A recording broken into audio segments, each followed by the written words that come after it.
Sarah Bergmann was working at Colorado Aspen Ski Resort, trying to hide her tears behind her sunglasses. At 32, the label of failed Olympic athlete hung on her shoulders like a weight. The young ski instructors around her saw her as a wannabe, whispering that she was someone who never made it. "Morning, Sarah," called out Jake Morrison, a 24-year-old hotshot from Vermont.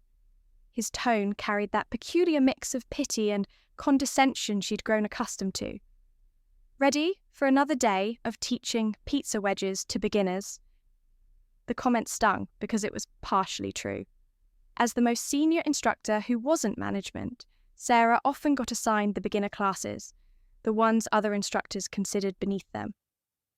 "Someone has to teach the fundamentals," Sarah replied quietly, checking her equipment with the methodical precision that had once made her a contender for the US Olympic ski team. "Right," Jake exchanged glances with Melissa Chen, another young instructor. "I just think it's kind of sad, Still trying to stay connected to the sport after it didn't work out." 4 years. It had been 4 years since the final Olympic trials, 4 years since she'd missed qualification by 0.02 seconds. 4 years since the sports media had written her off as not quite Olympic material. What they didn't write about was the devastating knee injury she'd sustained just 6 months before trials, or the months of rehabilitation. What they didn't mention was that she'd been skiing since age 3, had dedicated 29 years of her life to the sport. "At least you found work that uses your experience," Melissa added, her voice carrying false sweetness that made charity feel like cruelty. Through the window, Sarah could see the Colorado peaks rising majestically. Fresh snow had fallen overnight. Perfect conditions for skiing, but also perfect conditions for avalanche risk. Her trained eye automatically scanned the slopes, noting wind patterns and snow accumulation in ways her colleagues had never learned. "Better get to the morning briefing," she said, shouldering her skis. Behind her, she heard Jake's voice drop to what he thought was a whisper. "I heard she still keeps her Olympic training gear in her locker. Can't let go, Pretty pathetic at this age." Sarah kept walking, but inside something cracked a little more. Because Jake was right about one thing. She did keep her Olympic gear. Not out of pathetic nostalgia, but because mixed in with those uniforms were items from her previous life. Her mountain rescue certification, her avalanche safety equipment, her emergency medical training credentials. The life she'd abandoned to chase a dream that ultimately abandoned her. Most people who knew Sarah's story assumed she'd gone straight from childhood skiing to Olympic training. The truth was more complicated. Before pursuing elite competition, she'd spent 8 years as a member of Colorado Mountain Rescue, one of the most elite volunteer rescue organizations in the country. But that morning, at 9:30 a.m., when a massive avalanche hit the slopes of Aspen Mountain and buried 30 people, they would learn who Sarah Bergmann really was. Because no one knew that, before being cut from the Olympic team, she had participated in 156 rescue operations, including 37 avalanche rescues. The woman they called a failure was about to become the only person standing between 30 people and death. What most people didn't know about Sarah Bergmann was that her Olympic dream had been interrupted by something far more important: saving lives. At 18, fresh out of high school with obvious skiing talent, Sarah had been approached by Olympic coaches. But instead of immediately pursuing elite competition, she'd made a decision that would define her character. She joined Colorado Mountain Rescue. Growing up in the mountains, she'd witnessed too many accidents, too many preventable tragedies. Her skiing ability made her invaluable to the rescue team, able to reach stranded climbers and injured skiers in conditions that grounded helicopters. For 8 years, she'd spent her winters responding to emergency calls, her summers training in technical rescue techniques. She'd pulled unconscious climbers from crevasses, evacuated hypothermic hikers from whiteout conditions, and coordinated search operations across hundreds of square miles of wilderness. Her record was extraordinary: 156 successful rescues, including 37 avalanche operations. She'd received commendations from the National Park Service, recognition from the Colorado Search and Rescue Association, and the quiet respect of professionals who worked in life and death situations. But at 25, watching the Olympics on television in a rescue station bunkhouse, she'd felt the competitive fire reignite. Her skiing had actually improved during her rescue years. Constant exposure to variable conditions, the need for absolute precision in high-stakes situations had made her a more complete athlete. When she'd approached Olympic coaches about returning to competitive skiing, they'd been skeptical. A 25-year-old with no recent competition record was unusual, but her trial times were undeniable, and her mountain experience gave her an edge that impressed veteran coaches. For 7 years, she'd pursued that Olympic dream with intensity. She'd made the national team, won international competitions, and come tantalizingly close to her goal. When injury derailed her final chance, the disappointment had been crushing. Her rescue certification had lapsed. Her connections in the emergency response community had faded. Her skills had remained sharp. Muscle memory and mountain sense don't disappear. But officially, she was no longer qualified for the work that had once defined her. So she'd become a ski instructor, keeping her connected to the mountains she loved. It wasn't the life she'd planned, but it was honest work, even if those people saw her as a cautionary tale. In her locker at Aspen Resort, hidden behind her Olympic gear, sat her old rescue equipment: avalanche transceiver, emergency probe, compact shovel, medical kit. Equipment she'd maintained out of habit, but never expected to use again. She'd kept it because, deep down, she knew that some skills were too important to let fade. Some training was too valuable to abandon. Some callings were stronger than personal disappointment. On that fateful morning, as she checked her equipment with methodical precision that had once made her an Olympic contender, Sarah had no idea that every skill she'd learned, both in rescue work and Olympic training, was about to be tested in the most important 6 hours of her life. The failed Olympic athlete was about to prove that sometimes the most important victories have nothing to do with medals. Sarah was working with a family from Texas, parents and 3 teenagers experiencing snow for the first time, when she felt the mountain shift. It wasn't visible initially. It was a vibration that travelled through the snow into her skis, a frequency that spoke to some deep part of her mountain awareness. She'd felt it before, years ago during rescue operations. Avalanche. Her head snapped up toward the high ridges, scanning for telltale signs. There, a white cloud rising against the blue sky like smoke from an explosion. The avalanche had triggered on the north face of Aspen Peak, miles away, but massive enough to feel throughout the mountain system. "Mrs. Henderson," she said calmly, never taking her eyes off the distant ridge, "gather your family and ski to the lodge immediately. Stay together, don't stop. Go straight to the building." "But we just got started," protested 15-year-old Kyle. "Now," Sarah said, her voice carrying authority that cut through protest. "This is not a discussion." She was already reaching for her radio, tuning to the emergency frequency she hadn't used in years, but still remembered perfectly.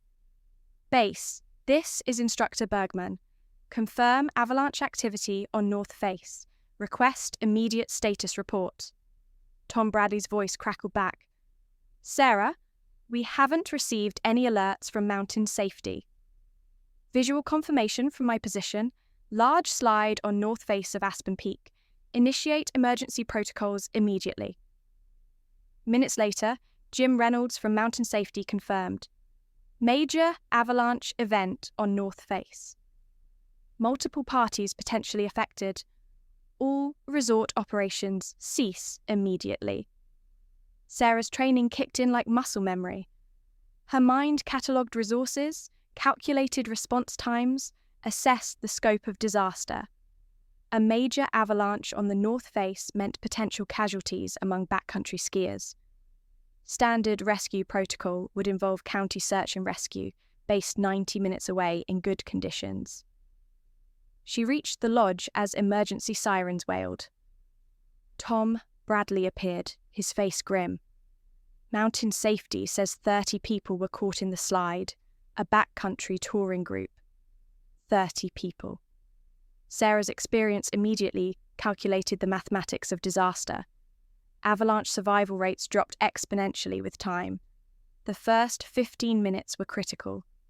After 30 minutes, survival rates plummeted. After an hour, recovery became body retrieval. ETA on county search and rescue? She asked. 4 hours minimum. Access road is blocked. Helicopters grounded due to continued avalanche risk. 4 hours. In 4 hours, this would be a recovery operation, not a rescue. Tom, I need to tell you something about my background. In the resort's emergency command center, Sarah faced Tom Bradley and Jim Reynolds. Before Olympic training, I spent 8 years with Colorado Mountain Rescue, 156 operations, 37 avalanche rescues. Jim Reynolds looked up sharply.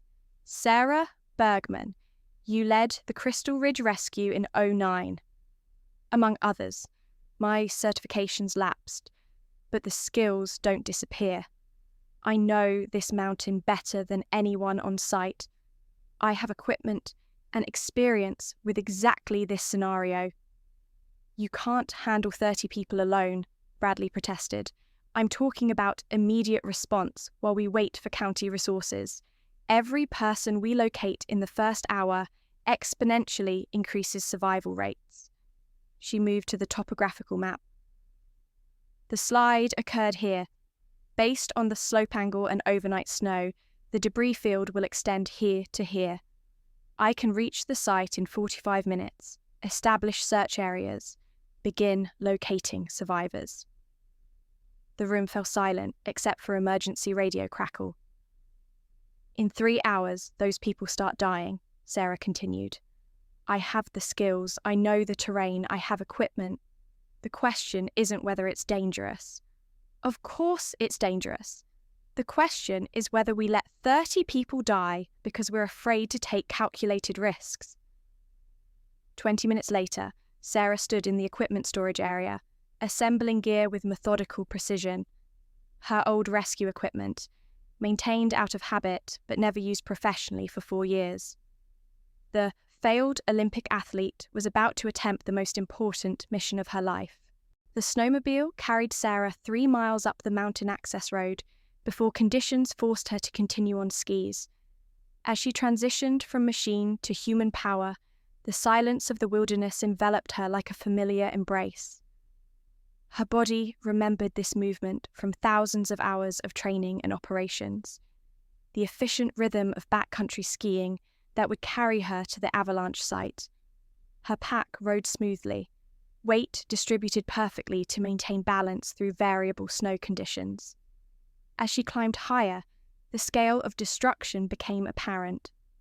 What had appeared as a small cloud from the resort was revealed as a massive scar across the mountainside. A swath hundreds of yards wide where flowing snow had stripped away everything in its path. The debris field was enormous. Sarah paused at a safe vantage point, analysing the terrain with trained eyes. Avalanche debris followed predictable patterns based on slope angle and physics. She identified the most likely survivor locations. Base, this is Sarah. I'm at the avalanche site, beginning search operations. Tom Bradley's voice crackled back. How does it look? She studied the field one more time. It's big, really big, but I can see equipment scattered on the surface. Skis, poles, pieces of packs. That means people were close to the surface.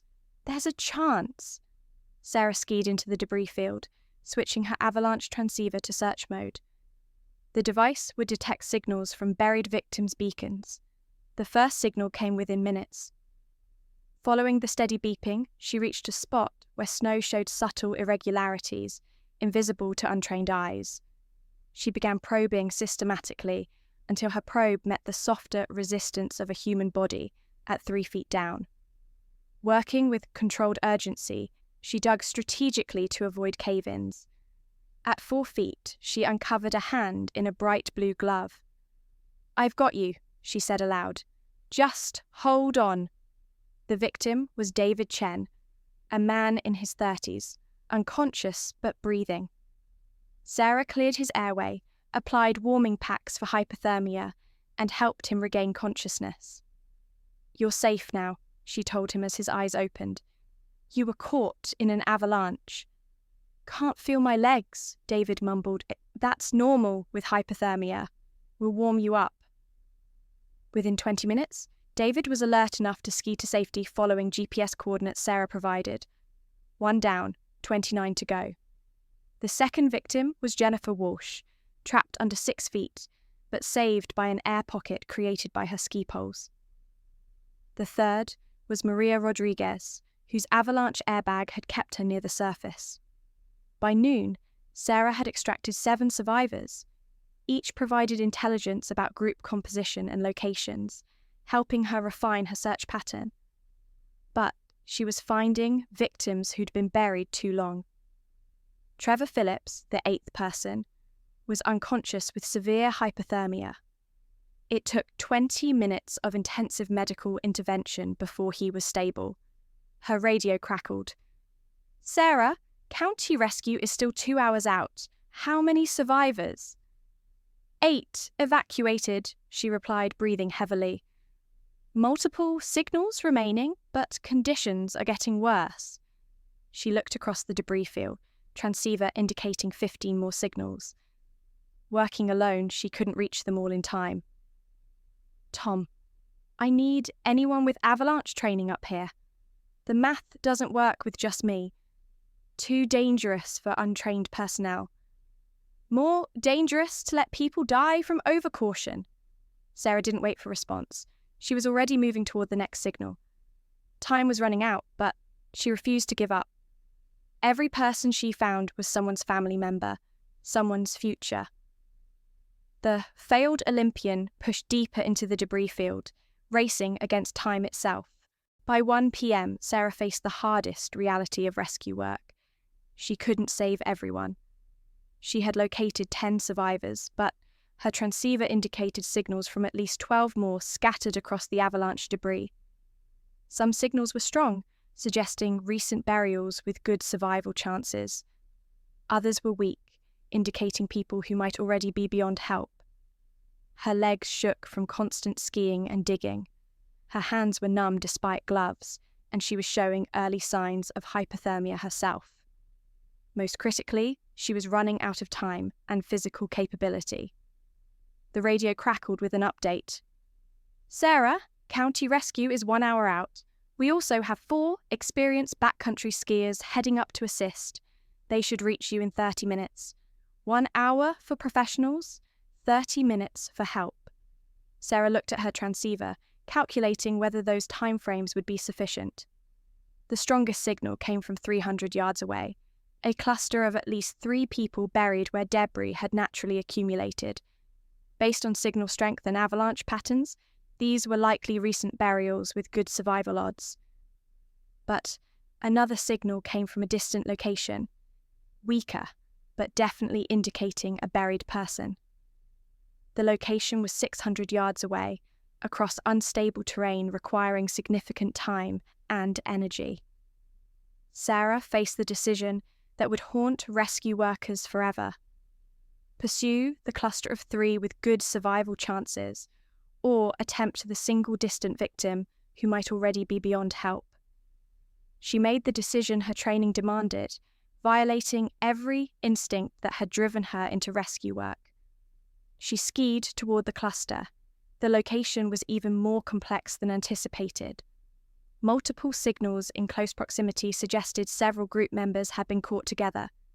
She began systematic probing to determine exact locations before excavation.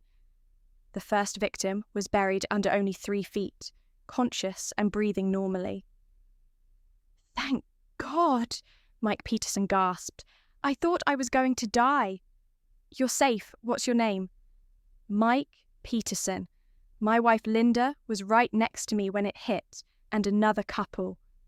Sarah's transceiver confirmed multiple signals within 20 feet. Working with desperate efficiency, she located Linda Peterson 4 feet away, unconscious but breathing. Then Robert Martinez, buried under 7 feet, the deepest excavation yet. Robert was barely breathing when she reached him. Sarah implemented advanced hypothermia treatment, using all her medical training to stabilize his condition. It took 40 minutes, but she revived him enough for evacuation.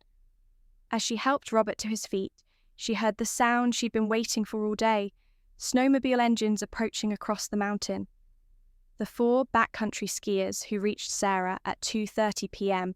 found her coordinating the most complex rescue operation any had witnessed. 13 people successfully evacuated, clear search grids established, 3 more victims being treated. "Holy shit," breathed Karen Walsh, a ski patrol member with 15 years' experience. "You did all this alone?" Sarah looked up from treating Robert Martinez, exhaustion clear on her face. "We still have work to do. I'm reading at least 8 more signals. Some are getting weak." The arrival of additional rescuers transformed the operation. Sarah briefed them quickly on findings, search patterns, and remaining victim locations. "Karen, take the cluster near the trees. 3 signals, all strong. Danny, weak signal 400 yards northeast. Mike and Steve, systematic probe line from the red flag." Her authority was unquestioned. Despite being officially a ski instructor, her expertise and successful rescues had established her as operation commander. Working as a coordinated team, they made rapid progress. Additional personnel allowed pursuing multiple signals while maintaining safety protocols. The failed Olympic athlete had become the leader of the most successful avalanche rescue in Colorado history. At 3:15 p.m., Karen Walsh's voice echoed across the debris field. "I've got 3 more!" All conscious, all responsive. At 3:30 p.m., Danny Rodriguez located the distant signal Sarah had identified. A teenage girl buried for over 6 hours, but surviving in an air pocket created by fallen trees. By 4 p.m., when County Search and Rescue finally arrived with helicopters and professional equipment, Sarah's team had located and evacuated 24 of the 30 victims. The county rescue commander, Chief Peterson, approached Sarah as she organized the operation handoff. "Ma'am, I need to understand what happened here. How did you coordinate a rescue of this magnitude with minimal resources?" Sarah looked across the debris field where orange survey flags marked successful rescue locations. Medical personnel were treating hypothermia victims, who would all survive because they'd been found in time. "I used to do this for a living," she said simply. The final operation count was devastating and miraculous. 28 survivors, 2 fatalities. The 2 people they couldn't save had been buried too deeply for too long for any rescue operation to reach in time. But 28 people who should have died in one of Colorado's worst avalanche disasters were alive because a failed Olympic athlete had remembered skills she thought she'd left behind. Chief Peterson studied Sarah with the assessing gaze of someone who recognized exceptional competence. "Sarah, I've been in search and rescue for 22 years. What you accomplished today was the most effective single-person rescue operation I've ever witnessed." "I had help," Sarah protested. "The team made all the difference. You rescued 13 people completely alone in conditions that would challenge a real professional team. You established search grids, coordinated medical care, and managed the entire operation with equipment that was 4 years out of date. Peterson paused. Colorado Search and Rescue is expanding rapid response capabilities. We need experienced specialists who can coordinate major operations. Your Olympic training gave you physical capabilities most rescuers don't have, but your rescue background provided knowledge that can't be taught. The offer hung in the air. Are you interested in returning to rescue work? Not as a volunteer this time, but as a professional coordinator for major operations. Sarah looked around the lodge at faces of people she'd saved. David Chen, with his family, completely recovered. Jennifer Walsh telling reporters about the calm voice that had talked her through her fears. The Peterson family holding each other, crying with relief. I'd like that, Sarah said quietly. That evening, as the last helicopter departed with survivors, Sarah stood alone in the equipment room where her day had begun. Her rescue gear lay cleaned and organised, ready for storage, but this time she wouldn't be putting it away. Jake Morrison appeared in the doorway, his usual cockiness replaced by something approaching awe. Sarah, I wanted to say, everything I said about you being a failure, I was completely wrong. Sarah nodded, too exhausted for anger or vindication. You saved 28 lives today. That's not failure. That's the most successful thing I've ever seen anyone do. As Sarah shouldered her pack for the final time as a ski instructor, she realised that sometimes the most important victories are the ones that save other people's stories, instead of writing your own. The failed Olympic athlete had found her true calling. The story broke nationally within hours. Former Olympic hopeful saves 28 lives in Avalanche rescue. Sarah woke the next morning to find news vans outside her apartment and reporters requesting interviews. The failed Olympic athlete had become an overnight hero, but the attention felt surreal after years of being dismissed as a cautionary tale. The Today Show called. ESPN wanted an exclusive. Olympic officials who had once written her off were now eager to associate with her story, but it was the personal responses that moved her most. Jennifer Walsh sent a photo of herself with her family. Thank you for giving me the chance to see my children grow up. David Chen wrote, I'm enrolling in wilderness first aid classes because of what you taught me about being prepared to help others. The Peterson family established a scholarship fund for mountain rescue training in Sarah's name. Within a week, Sarah's life had transformed completely. The ski resort offered her a promotion to head of safety operations. Outdoor gear companies wanted endorsement deals. Publishers approached about book rights. But the call that mattered most came from Chief Peterson. Sarah, the state has approved funding for a new rapid response rescue coordinator position. It's yours if you want it.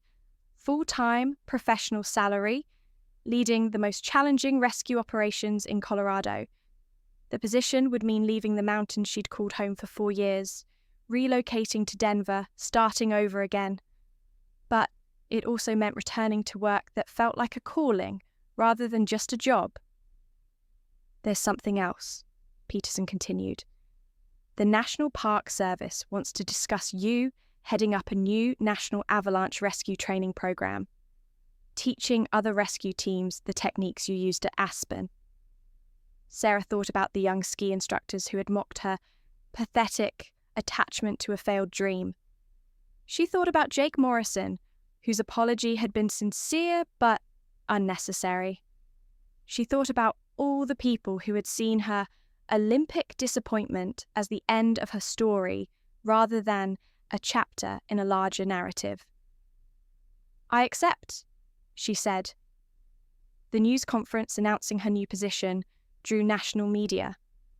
Sarah stood at a podium, wearing the official Colorado Search and Rescue uniform, fielding questions about her transition from competitive athlete to life-saving professional. Do you regret not making the Olympic team? A reporter asked. Sarah considered the question seriously. A year ago, the answer would have been automatic.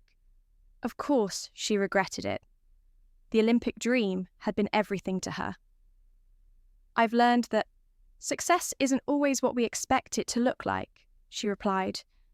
Every skill I developed pursuing Olympic competition contributed to my ability to save lives. Every setback taught me perseverance that served me on that mountainside. If making the Olympic team had prevented me from being where I needed to be when 30 people needed help, then I'm grateful for the path I actually travelled. The room fell quiet.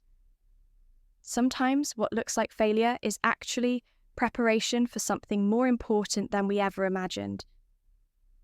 6 months later, Sarah stood in her new office at Colorado Search and Rescue Headquarters, wearing the uniform of an organization that saved lives professionally. The failed Olympic athlete had found her true gold medal. 5 years after the Aspen Avalanche rescue, Sarah Bergmann stood on a stage in Washington, D.C., receiving the Presidential Medal for Civilian Heroism. In the audience sat many whose lives had been touched by her work. David Chen, now a volunteer mountain rescuer himself. Jennifer Walsh, holding 5-year-old Sarah Jennifer on her lap, the daughter named after the woman who'd given her the chance to become a mother. But the most meaningful presence was Jake Morrison, who'd left ski instruction to become a paramedic, inspired by Sarah's example of using skills to serve others. As Sarah accepted the medal, she thought about the journey that had brought her here. The Olympic dream that had seemed like everything. The failure that had felt like the end of meaningful achievement. The return to rescue work that had felt like settling for less. All of it had been necessary. All of it had been preparation. In her acceptance speech, Sarah spoke about redefining success. For most of my life, I believed success meant achieving one specific goal, making the Olympic team. When that didn't happen, I thought I had failed. But I learned something important on a mountainside in Colorado. Sometimes our greatest victories come in forms we never expected. She looked out at faces representing lives saved, communities strengthened, young people inspired to serve others. Real success isn't about individual achievement. It's about using whatever talents you have to make the world safer, more hopeful for the people around you. The standing ovation wasn't for her Olympic dreams or competitive achievements. It was for choosing to turn disappointment into purpose, transforming personal setbacks into public service.